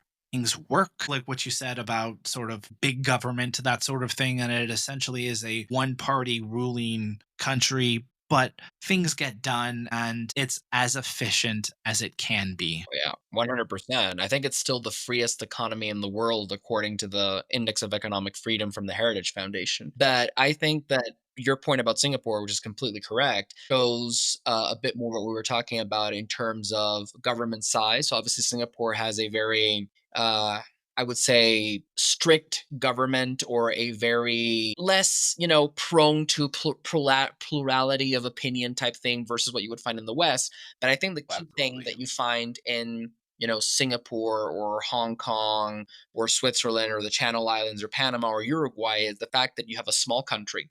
And as you noted, you have a lack of natural resources. So you don't have Venezuela's oil, you don't have the US's farmland, etc. So ultimately, the only thing you can rely on is intellectual innovation. So that means, adopting free trade. That means having good court systems. That means being a financial center and things like that. And when what makes you attractive is that economic freedom and that rule of law, people tend to support it. And I would also add, and I don't know what you believe on this point, I'd be very happy to hear your opinion. When you have smaller countries, it's almost akin to having a smaller community. So you have more national cohesion in a place, for example, like Switzerland or Singapore versus the US. You go to the US and you go to Miami and it's an entirely different country, basically, versus Vermont or Massachusetts or whatever. And so ultimately, I think that the problem the US is facing in the coming years is a national identity question. Right? If you go back to the principles of Roman law and you talk and you see exactly what a nation is not necessarily a territory. A nation is a group of people who share common cultural traits, who have certain cohesion. The Romans even added an ethnic component to it. So a nation under Roman law is pretty much akin to a tribe, right? And Right. today we have started taking into consideration this notion of nation equals country, which is not necessarily true. And the problem with the United States in the coming years, and I would love to see how this evolves, is that you almost have two Americas, right? You have, or even multiple Americas. You have traditional, I would say Anglo Protestant America that is still the dominant force, but rapidly, aging. Then you have a huge Hispanic minority that is rapidly growing, that is bringing in different cultural elements. So whether the US will be able to capitalize on that and continue being the melting pot country and its identity being this mosaic of cultures, we will see. But I see a lot more national cohesion in a Singapore where everyone is more or less working for the same objectives at a national level, or in a Switzerland where, in spite of the fact that they speak French, German, Italian, etc., again, the common values, that their national identity is pretty much identical throughout the country, with, the funny variables of Swiss Germans being more strict than French Swiss and things like that. But ultimately, there's still one identity, which is, I think, something that is sort of weakened in the US at this point. It's funny. I'm actually thinking, so when I was in grad school, I went to grad school in Puerto Rico and my French professor was Quebecois. And so he did his doctorate in the US. His Spanish wasn't really that proficient. And I remember I asked a question in class one day. He didn't really understand it. Like, because it was just basic French, right? It was like first semester. And I asked it in Spanish and he didn't really understand. And so I asked him afterwards in English. And, it was just very interesting the way that he kind of answered me, not in a Canadian way, but in a very French Canadian way, where like you talk to any Canadian and they're just like, right? Hey, bud, how's it going? They're just very, very, very friendly off the bat. He was like, if you want to know the answer, I suggest you go to the library. It's right there. You'll find it in a book. And I was like, okay. And it would just very nonchalantly, like, and then look back down at his papers. But the point that I'm making is that even within national identity, even within countries, I would make that point. That so someone who is in Singapore, for example, you've got Chinese, you've got Muslims, you've got Westerners, you've got Malays, you've got people who are ethnically Indian as well. It's this collection of cultures, religion, values, kind of all competing on this island.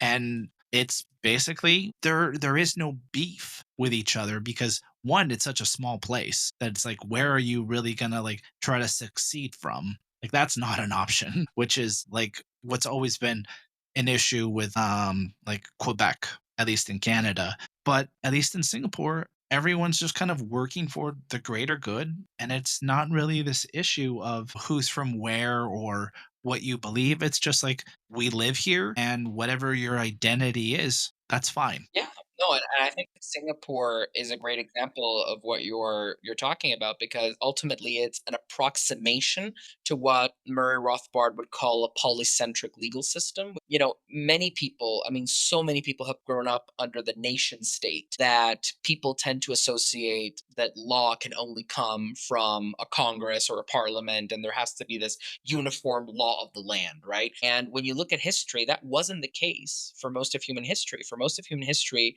you would have had things like lex mercatoria, which is the law of the merchants, and that was completely decentralized, and it was the customs of commerce.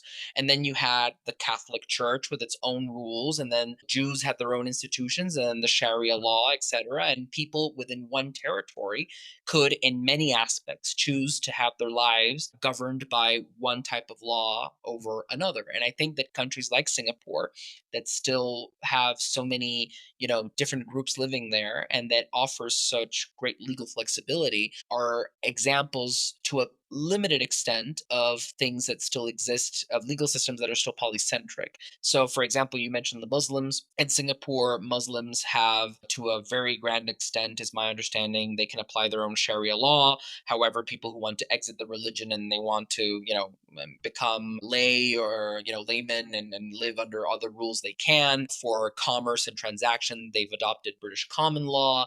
And, you have various sources of law that compete. And ultimately, I think that that is the beauty of it. The reason why there's no beef is that, unlike, for example, in the US, where it's like, well, the best you can do is if you disagree with, abortion being banned in Texas, you can move to California. In Singapore, the approach is more like, hey, if you're Muslim and that's your thing, we respect it, follow your own rules, and that's fine, but you don't have to leave the territory. Whereas somebody who doesn't want to respect these rules to an extent can also do that. Obviously, it's a limited experiment because Singapore does have overlapping laws for many things. So I'm not saying that, oh, sorry, all encompassing laws, I meant to say, sorry. I'm not saying that it's a perfect example of polycentric legal system, but ultimately, I do think that that freedom that people have to choose without leaving their territory in many aspects of their lives, not all, but in many, really helps with the peace in the territory, if that makes sense. It's funny you mentioned, just sort of competing justice systems. In the Philippines, they actually have a Muslim population in the southern part just because of its proximity to Indonesia and Malaysia, right? There's actually carve outs in Philippine law that if you are Muslim and you live in certain territories, you can have multiple wives. That is permitted under the law here. But if you live outside of those territories, it is not. So there actually are carve outs for freedom of religion, but within a contained area because that's culturally what is appropriate for that region of the country. I mean, not to get too into it, but I mean, like the Philippines is a country of more than 7,600 islands. You've got many regional languages competing against one another, and so someone from Manila may not be able to speak with someone from Cebu. And these are the two largest cities. Like if you don't speak Tagalog, which is spoken in the north, or if you don't speak Bisaya that well, which is spoken like in the south, you basically rely on English because it's an official language here as sort of like the communicator, which is interesting. But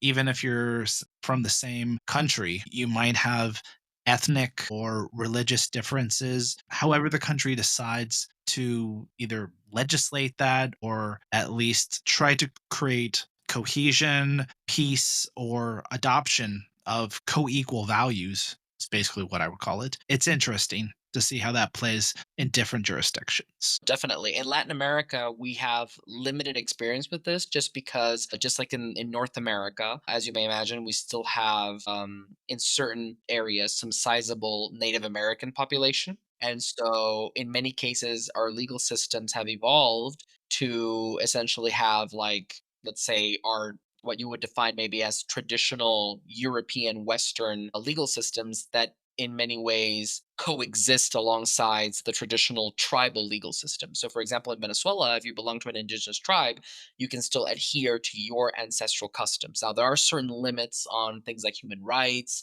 So, no human sacrifices or things of that nature, to take it to like a very strong extreme. No, I'm not saying all tribes do that, but there were some instances of that occurring in certain extreme circumstances, and the law did take that into account. But ultimately, what I mean to say is we even took it one step further as opposed to the Philippines, because those tribes, regardless of where they're located, they can still adhere to their customs. So if you're a member of the, say, the Wahido tribe or the Yanomami tribe or whatever, you fill in the blank, those people who belong to those tribes can still marry and handle affairs like adoption, inheritance, marriage, transfer of property, etc., in accordance to their ancestral beliefs. And to his credit, one person who really strengthened this in the Constitution was Hugo Chavez. I think that before Chavez, there was more of this notion that the Native Americans had to just respect whatever system the European settlers had brought over. And listen, I'm not into all that woke mentality that we have to pay reparations or whatever. So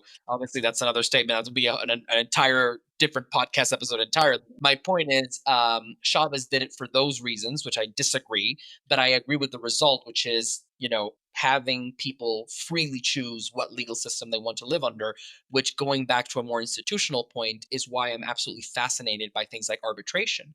Because under, commercial law, in the vast majority of cases, I can draft up a contract and say, even if I live in Miami, I can potentially have a dispute resolved under the laws of Switzerland and even under the laws of a specific Swiss canton. And I can choose the forum of the arbitration to be in a place like, Panama, because it's closer. And, that, let's say, flexibility you have when you look at the law internationally is, I believe, like the the reminiscence of what we used to understand prior to the nation state, which was that ultimately we get to choose the laws that govern us. Nowadays, we can only choose that, or at least it's only widely understood that we can choose that within the context of international law. But I believe that if we took those same concepts and applied them more amply, we would be a much more successful society overall as a human civilization. Yeah, I don't necessarily know how we go about applying that because then, I mean, what you're talking about is just kind of people being able to just sort of select like what groups or which laws they want to follow. And to kind of play devil's advocate a little bit, I feel like people might try to leverage one system over the other, right? Like they might say, oh, well, I don't belong to that group anymore. I belong to this group. And so I want to be governed under these laws that perhaps are more favorable to my situation at this moment. Potentially. Like, I'm not saying that that exponentially would happen, but eventually it's human nature to act in our own best interest. So eventually something like that could be exploited. That's just the first thing that comes to mind when you propose this sort of duality of legal systems rather than equal treatment of everyone under the same laws applied. Of course, but that's where contracts come in. And that's where, if you agreed to be treated under the laws of X community or X institution, whatever, you can't just break your contract, right? How does the Roman principle, the Roman motto say? It's in Latin, pacta sunt servanda. Right. So whatever is agreed upon is essentially enforceable for the parties. So, like, contracts are binding law essentially. So I believe that that's where we really have to understand that. And again, this plays into the libertarian philosophy that, that notion that we all live under one law is because we have grown up in a society where we've seen that government issued laws have become the main source of the law, but the law goes so much farther beyond that. The law is contracts, the law is customs, the law is precedents, right? So there are so many things that the law is that has nothing to do with the state that I think many people just forget that. If you look at the 12 Roman tables, for example, which are like maybe the most ancient document from a Western standpoint of like an early legal document, or the Code of Hammurabi or something, all of these were essentially codified customs and traditions, right? The law originated naturally, organically, through human interaction. It didn't come originally from a king or a lord or some central government authority. It was later hijacked by government authority in various times in history, but ultimately the law is us. Just like for the economy, Hayek said the economy is organic. I firmly believe the law is us. The law is completely organic as well. So just to be respectful of time, we've covered a lot of topics here: philosophy, Bitcoin, tax, geo arbitrage. Do you have any words of wisdom? Because on this podcast, we talk about the intersection of citizenship and residency by investment with Bitcoin. So I'm just wondering, if someone is looking to sort of wade into any of those waters, what would you maybe advise as a first step or a way to maybe begin to educate yourself on some topics? I'm just, final thoughts, words of wisdom on those two topics. Okay, so residence and citizenship in general. Well, listen, I believe that, you know, let's see, the first thing that you have to do, and this was actually this is, that comes from the Greeks, and I believe it was in the entrance of the Temple of Apollo. And there's this, this, let's say, this motto, which is know thyself. The Greeks would always say the first thing you have to do is know yourself in order to then pursue your objectives and do whatever you want to do. So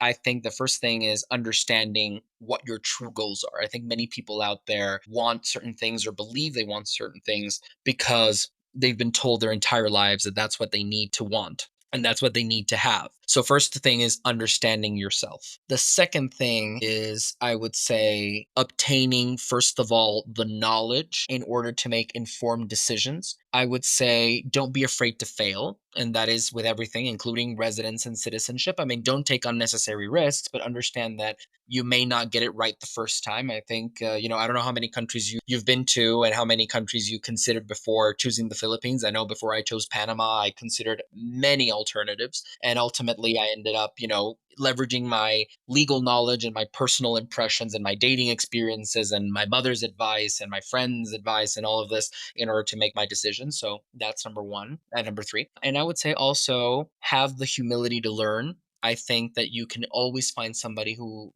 knows more than you.